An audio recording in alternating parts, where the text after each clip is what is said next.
हरिओम। आचार्य द्वितीय खंडस्य साहित्य चतुर्थ प्रश्नपत्रे विशेष कवि माघे अद्य प्रतिपाद्य विषय वर्तते माघोक्त दिशा श्रीकृष्णस्य चरितचित्रणम्। श्रीकृष्णः अस्य महाकाव्यस्य महानायकः वर्तते। जीवनस्य उद्देश्यमस्ति पुरुषार्थचतुष्टयस्य प्राप्तिः। तस्मात् धर्मादि पुरुषार्थचतुष्टया वाप्ति साधनभूतं काव्यं कांता सम्मिततयोपदेशयुजे संपद्यते। इति कृत्वा काव्यकाराः उत्तम चरितचित्रणव्याजेन लोकान् च रामादिवदाचरणाय उपदिशन्ति। के उपदिशन्ति? काव्यकाराः। कान् उपदिशन्ति? लोकान्, जनान्। महाकविर्माघस्तु चरितचित्रणे अतीव दक्षः वर्तते। वैष्णवमतावलम्बी अयं स्वेष्टदेवं भगवन्तं श्रीकृष्णं शिशुपालवधस्य महाकाव्यस्य चरितनायकत्वेनोपस्थापयति। एवमत्र विष्णोः अवताररूपः सनातनः भगवान् श्रीकृष्णः कीर्त्यते यथा स्वयमेव भगवान् उवाच गीतायां परित्राणाय साधूनां विनाशाय च दुष्कृतां धर्म संस्थापनार्थाय संभवामि युगे युगे। इति प्रतिज्ञानुसारम् इहापि मंगलश्लोके शासितुं जगत् इत्युक्त्या श्रीकृष्णस्य भगवत रूपत्वं दृढयति महाकविर्माघः। तदुक्तं च श्रियः पते श्रीमतिशासितुं जगन्निवासे वसुदेव सद्मनि वसन्ददर्शावतरन्तमम्बराधिरण्यगर्भाङ्गभुवं मुनिं हरिः। एवमेव नारदमुखेन उक्तानि पुरुषोत्तमः योगिनामपि साक्षात् करणीयः निरपायः संश्रयामि। अग्रभूमि पुरातनः पुरुषः पुराणमूर्तिः विश्वम्भर नृसिंह इत्यादीनि विशेषणानि अपि एनम अर्थम समर्थयन्ति। इसी अर्थ को, किस अर्थ को? कि वो विष्णु के अवतार हैं, वो विष्णु के विष्णु रूप हैं। इन सब बातों का को जो सार्थक करने वाले जो शब्द माघ ने प्रथम सर्ग में उपयुक्त किए हैं, ये सिद्ध करते हैं कि श्री कृष्ण जो है वो सामान्य पुरुष नहीं है, विष्णु का साक्षात अवतार है। श्री कृष्ण का चरित्र जो है वो इस महाकाव्य में पहले, दूसरे, तीसरे सर्ग में विशेष रूप से आया है। चौथे में वो रैवतक के प्रति जो जिज्ञासा है वो उनकी सामने आती है।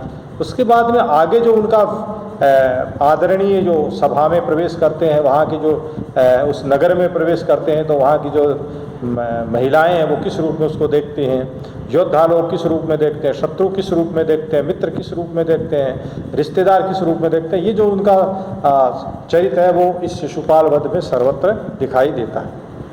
तो देखिए आगे पुनः अयमेव भगवान श्रीकृष्णः अत्र प्रधानः नायकोऽस्ति। भगवतः श्रीकृष्णस्य चरितम् अशेषतां वर्णयितुं न कोऽपि शक्यं भवति। पुनरपि अस्य चरिते चारित्रिक्यः काश्चित् विशेषताः अत्र प्रस्तूयन्ते। तथा ही उसका सबसे पहला गुण है प्रजापालन तत्परत्वम्। नीतिविदां मते प्रजापालनं राज्यः प्रथमो धर्मोऽस्ति। कालिदासेनापि प्रकृतिः रञ्जनात् राजा इत्युच्यते। इत्यर्थानुसारिणी व्युत्पत्ति कृता अस्ति। कालिदास ने भी यही व्युत्पत्ति की राजा की कि प्रकृति का नाम है प्रजा। प्रकृति रंजनात्, प्रकृति का रंजन करने से, प्रजा का रंजन करने से, उनको सुख देने से उन्होंने उसको राजा कहा। भगवान कृष्णस्तु धर्म संस्थापनार्थाय धृतोवतारोस्ति। अतस्तस्य कृते तु प्रजापालनम प्रमुखम कर्तव्यम अस्ति। स एव वस्तुतः दुर्जनानां संहारेण जगत्त्रातुम प्रभवति तदुक्तम नारदेन। नारद इसी बात को आगे बढ़ाते हुए कह रहे। उपप्लुतं पातु मदो मदोद्धतैस्त्वमेव विश्वम्भर विश्वमाशिषे ऋतेरवेक्षालयितुं क्षमेतकः क्षपातमस्काण्डमलेमसन्नभः। तो ये कह रहे विश्वम्भर, इनका विशेषण बताया है, विश्व का भरण करने वाले। इस प्रकार के श्री कृष्ण जो हैं मद से उद्धत, इस प्रकार के जो उद्दंड दैत्यादि हैं उनके उपद्रवों से इस धरती को शांत करने में वही एकमात्र समर्थ हैं, क्योंकि उनका उद्देश्य पावन विश्वम भरण, विश्व क्या भरण करना, पालन करना, और पालन करने के रास्ते में जो भी बाधाएं आती हैं उनको वो दूर करते हैं। तो यहाँ एक शुक्ति देते हुए कहते हैं कि रात भर का जो अंधेरा है उसको सूर्य के अलावा और कौन है जो उसे मैले आकाश को, जो अंधेरे से मैला हो चुका उस आकाश को उजला बनाने में केवल सूर्य ही समर्थ है। तो उसी प्रकार मद से उद्धत हुए दंड जो लोग हैं उनको दंड दे करके धरती को उपद्रव से रहित करने का सामर्थ्य श्री कृष्ण के अलावा और किसी में नहीं है। तो ये उनका प्रजापालकत्व जो रूप है वो जाहिर होता है। प्रजापालकत्वात् एवासौ कथयति यत् शिशुपाल मह्यम अपराध्यति इति न मम कष्टाय अपितु स लोकान् पीडयति एतत् एव माम पीडयति।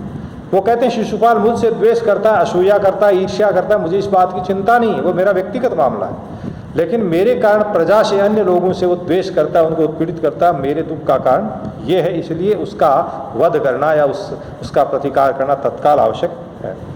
वो लिखते हैं दूसरे सर्ग में, न दूये सात्वती सूनुर यन्मय्यमपराध्यति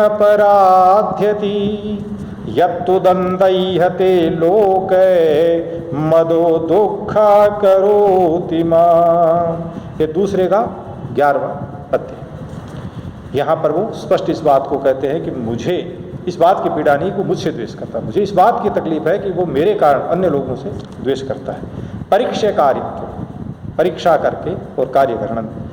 तो नीतिज्ञानां मते मानवेन सहसा कस्मिन्नपि कार्ये प्रवृत्तिर न विधेया यतो हि तथा सति युक्ता युक्त विचारा भावे कदाचित कार्य हानिरपि जायते अतः सम्यक विचार्य एव कर्मणि प्रवृत्ति कर्तव्या।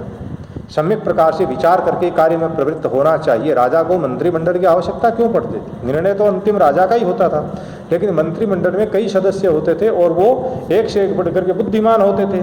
तो कोई ऐसी दुविधा वाली बात होती तो आपस में निर्णय करके एक दूसरे के चिंतन सुन करके और जो उत्तम निर्णय होता वो लिया जाता था। तो यहाँ भी दूसरे सर्ग में हम देखते हैं कि एक साथ दो कार्य उपस्थित हो जाते, दोनों की दो दिशाएं हैं। ऐसी स्थिति में दोनों ही अनिवार्य कार्य हैं, दोनों को छोड़ नहीं सकते। तो ऐसी स्थिति में मंत्रिमंडल से ये विचार विमर्श करना आवश्यक हो गया।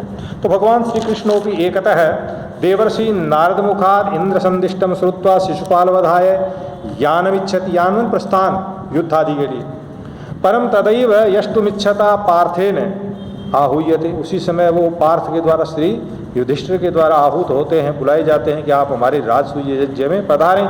दोनों का ही समय निकट है, दोनों को तत्काल करना है। तदा माने उस समय कार्यद्वय उपस्थिते पूर्वम किम कार्यम करणीयम इति कृत्वा उभयोः कर्मणोः फलानि, उन दोनों के संभावित जो फल हैं उन पर विचार करते हुए बलरामोद्धवाभ्याम, बलराम और उद्धव के साथ मंत्रणा पाया विवेचयति, मंत्रणा जो है उससे वो उसका उपाय जो है वो खोजते हैं। तो वो लिखते हैं, कहते हैं कि गुरुद्वयाय गुरुणोरुभयोरथ कार्ययो हरिम विप्रतिषेधम तम आचचक्षे विचक्षण।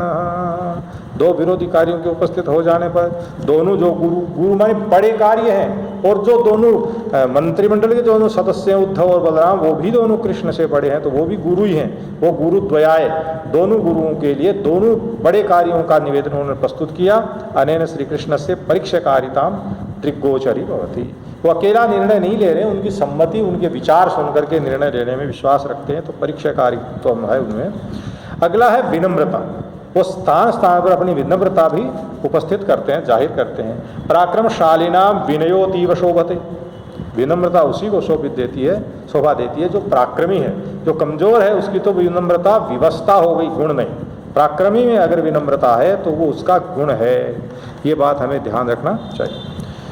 पराक्रमशालिना विनयोतीव शोभते श्री कृष्ण स्वभावेन अतीव नम्रोस्ति अतएव आकाशादवतरन्तं देवर्षि नारदं विलोक्य निजासनात् उत्तिष्ठति ततश्च तमासनम् उपवेशयति।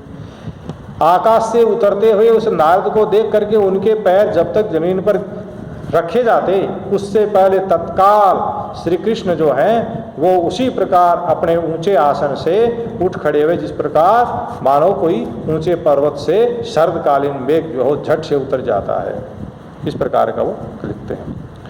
अर्घ्यादि गया, और न केवल वो खड़े हो जाते हैं बल्कि उनको बैठने के लिए आसन देते हैं, फिर उनकी आज्ञा से स्वयं आसन ग्रहण करते हैं और अर्घ्यादि के द्वारा उनका पूजन करते हैं। अर्घ्यादि गया च पूजयति नारदेन अभ्युदीरितानि जलानि शिरोवनम्य गृह्णाति। नारद जो है अखिल ब्रह्मांड में घूमते हैं, भ्रमण करते हैं, तो संपूर्ण जो तीर्थ हैं उनका जल उनके कमंडल में एकत्रित होता है, रहता है।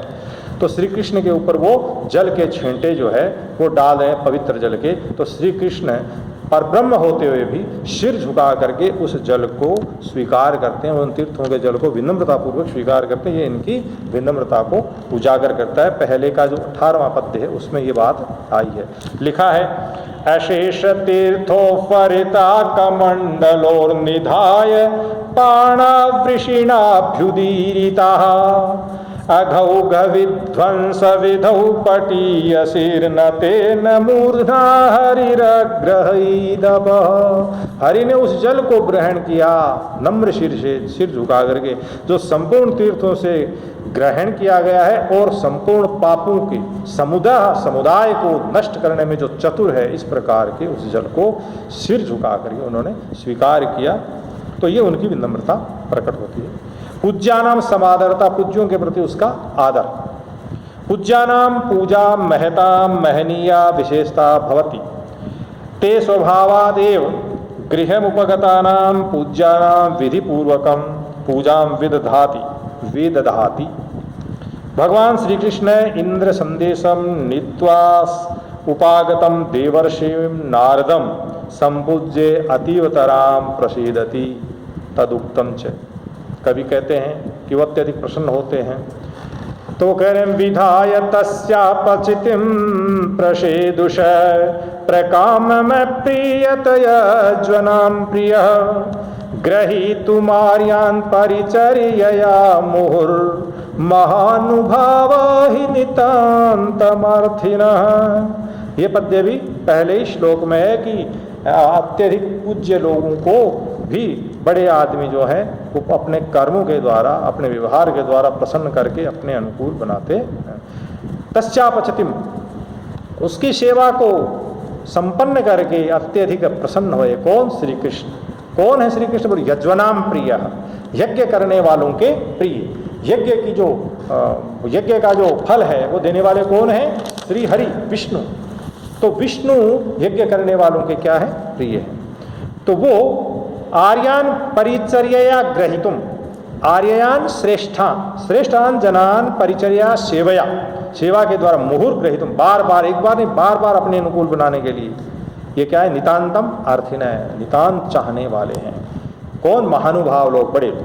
ततस्य देवर्षि नारदम प्रशंसन कथयति, वो देवर्षि नारद की प्रशंसा करते हुए कहते, हे ब्रह्मन् भवताम दर्शनम शरीरिणाम त्रैकालिकीम योग्यताम प्रकटेति।